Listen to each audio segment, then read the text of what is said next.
Assalamualaikum warahmatullahi wabarakatuh. Kami dari kelompok 6 ingin menjelaskan materi proses marketing dan mempelajari perilaku konsumen untuk memenuhi tugas CAS mengantar ilmu administrasi bisnis dengan dosen pengampu pertama Bapak Budi Prabowo, SOS MM, dan dosen pengampu kedua Ibu Indah Respati Kusumasari, SOS MSI.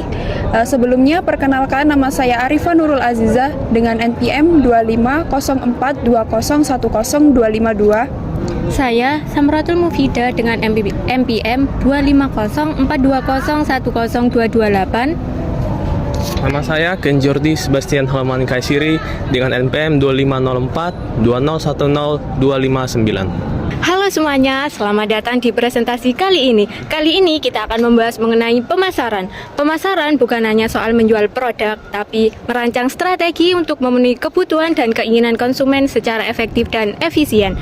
Tujuannya adalah menciptakan nilai bagi konsumen sekaligus membangun hubungan jangka panjang yang lebih menguntungkan. Untuk itu, penting bagi kita untuk memahami perilaku konsumen seperti bagaimana mereka berpikir, mereka bertindak, dan bagaimana mereka memutuskan keputusan. Penting bagi perusahaan untuk mengetahui hal ini agar demi kelancaran perusahaan. Dengan pemahaman ini, kita akan masuk ke dalam materi yang pertama. Sebelum memulai ke materi pemasaran, mari kita dengarkan dulu mengenai proses pemasaran. Proses pemasaran adalah serangkaian aktivitas yang dilakukan perusahaan untuk mengenali kebutuhan konsumen, merancang produk, menentukan harga, mempromosikan, dan mendistribusikan produk agar dapat memenuhi keinginan pasar. Perilaku konsumen mempelajari bagaimana individu atau kelompok memilih, membeli, menggunakan, dan mengevaluasi produk untuk memenuhi kebutuhan dan preferensi mereka. Definisi pemasaran atau marketing adalah proses perencanaan dan pelaksanaan konsepsi, penetapan harga, promosi, serta distribusi atas gagasan, barang dan jasa untuk menciptakan pertukaran untuk memenuhi target sasaran perseorangan dan organisasi. Tujuan pemasaran atau marketing. Yang pertama, mengubah atau konversional marketing, yaitu mengubah sikap orang-orang yang tidak menyukai sesuatu menjadi menyukainya.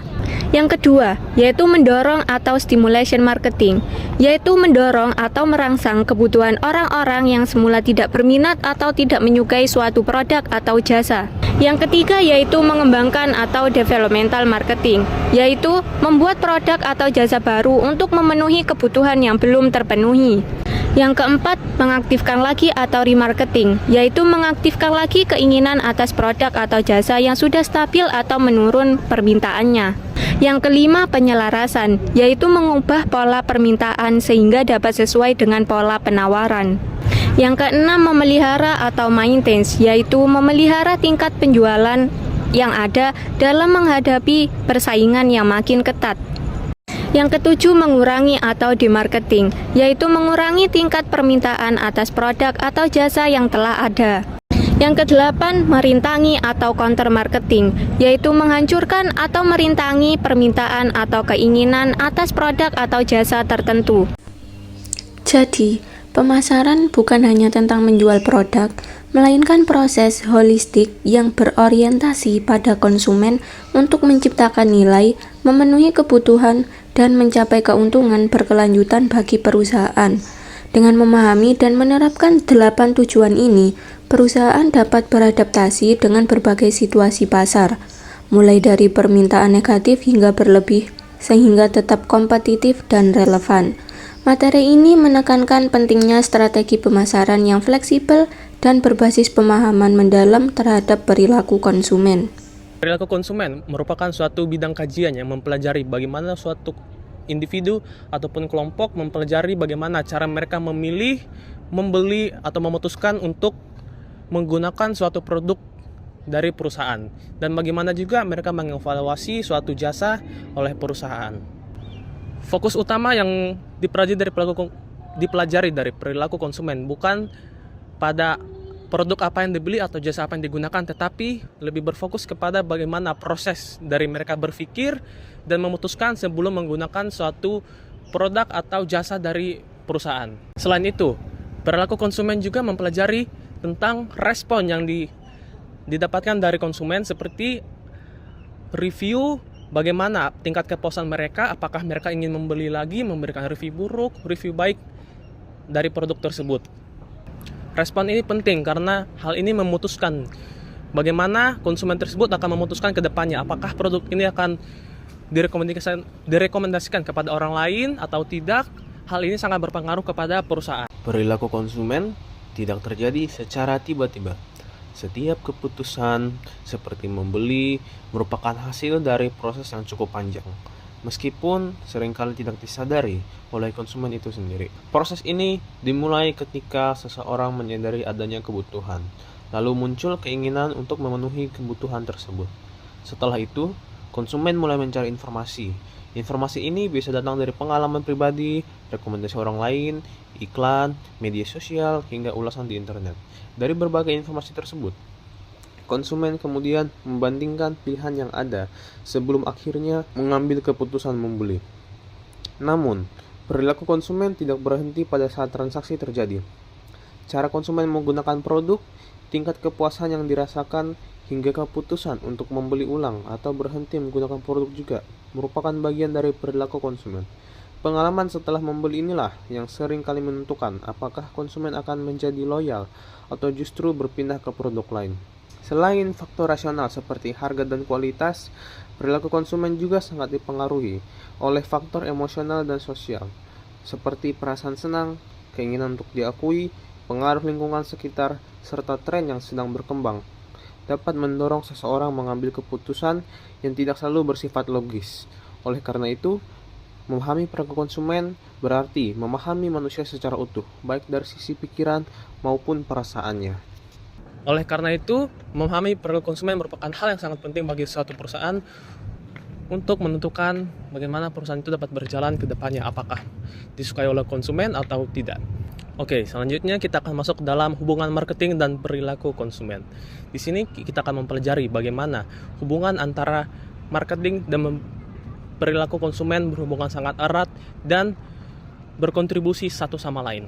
Sedangkan perilaku konsumen membantu menjelaskan bagaimana upaya suatu produk itu dalam menafsirkan dan menilai suatu produk kepada konsumen. Dapat disimpulkan bahwa keberhasilan suatu marketing sangat berpengaruh sebagaimana perusahaan memahami perilaku konsumen mereka. Semakin dalam perusahaan memahami perilaku konsumen, semakin meningkat juga peluang perusahaan untuk mendapatkan lebih banyak profit dan memenangkan persaingan di dalam suatu pasar. Ketika strategi marketing disusun berdasarkan pemahaman perilaku konsumen, perusahaan tidak hanya berfokus pada penjualan jangka pendek, tetapi juga membangun hubungan jangka panjang dengan konsumen. Konsumen yang merasa dipahami cenderung lebih percaya, lebih puas, dan lebih loyal terhadap suatu merek. Pada akhirnya, keberhasilan marketing tidak ditentukan oleh seberapa gencar promosi dilakukan, melainkan oleh seberapa dalam perusahaan memahami perilaku konsumennya. Marketing yang efektif selalu berangkat dari pemahaman tentang manusia sebagai konsumen, bukan sekedar sebagai target penjualan. Memahami perilaku konsumen merupakan hal yang sangat penting di dalam dunia bisnis dan pemasaran. Dengan memahami bagaimana konsumen bertindak, berpikir, dan merasa, perusahaan dapat lebih mudah mengambil keputusan yang lebih tepat. Yang pertama, memahami perilaku konsumen dapat membantu dalam menyusun strategi pemasaran. Dengan mengetahui siapa konsumennya, apa yang mereka butuhkan, serta bagaimana cara mereka mengambil keputusan, perusahaan dapat menganalisis pasar dengan lebih baik. Hal ini membantu perusahaan menentukan tujuan pemasaran yang jelas, melakukan segmentasi pasar, serta menetapkan target konsumen yang sesuai dengan produk yang ditawarkan. Yang kedua, perilaku konsumen berperan dalam pengembangan produk dan layanan. Melalui riset pasar dan analisis pesaing, perusahaan dapat mengetahui kekurangan dan kelebihan produk yang ada. Informasi ini kemudian digunakan untuk menciptakan ide baru, melakukan perbaikan, serta melakukan uji coba produk agar hasilnya benar-benar sesuai dengan kebutuhan konsumen dan memiliki nilai tambah. Yang ketiga, Memahami perilaku konsumen membantu perusahaan menyesuaikan diri dengan perubahan pasar. Perusahaan harus mampu menyesuaikan diri dengan perubahan pasar.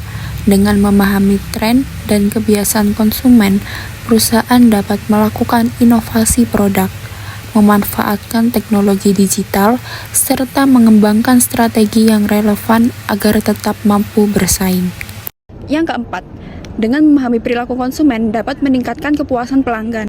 Ketika konsumen merasa kebutuhan dan keinginannya terpenuhi, mereka akan merasa puas terhadap produk atau layanan yang diberikan. Kepuasan ini dapat mendorong loyalitas pelanggan sehingga konsumen tidak hanya melakukan pembelian ulang, tetapi juga merekomendasikan produk kepada orang lain. Ada juga yang harus kalian ketahui jenis-jenis perilaku pembelian. Yang pertama, perilaku pembelian terencana. Pada jenis ini, konsumen memiliki kebutuhan yang jelas dan biasanya mencari informasi terlebih dahulu sebelum memutuskan untuk membeli suatu produk atau jasa. Yang kedua, perilaku pembelian impulsif. Pembelian ini terjadi secara spontan tanpa perencanaan sebelumnya. Biasanya dipengaruhi oleh emosi, promosi menarik, diskon, atau tampilan produk yang menggoda. Yang ketiga, perilaku pembelian mencari variasi. Dengan perilaku ini, konsumen cenderung ingin mencoba produk atau jasa yang berbeda untuk mendapatkan pengalaman baru, meskipun mereka sebenarnya cukup puas dengan produk sebelumnya. Dan yang keempat, perilaku pembelian kebiasaan. Pada perilaku ini, konsumen membeli produk yang sama secara berulang-ulang tanpa mencari informasi terlebih dahulu. Hal ini terjadi karena konsumen sudah merasa cocok, nyaman, dan percaya terhadap produk tersebut. Dapat disimpulkan bahwa keberhasilan dari proses marketing bergantung kepada perilaku konsumen. Dengan memahami perilaku konsumen, perusahaan dapat mengembangkan produk yang sesuai dengan kebutuhan pasar, strategi pemasaran, dan mengembangkan produknya dengan baik. Sekian penjelasan dari kelompok kami mengenai proses marketing dan mempelajari perilaku konsumen. Mohon maaf apabila ada salah kata atau kekurangan dalam presentasi kami. Kami mengucapkan terima kasih.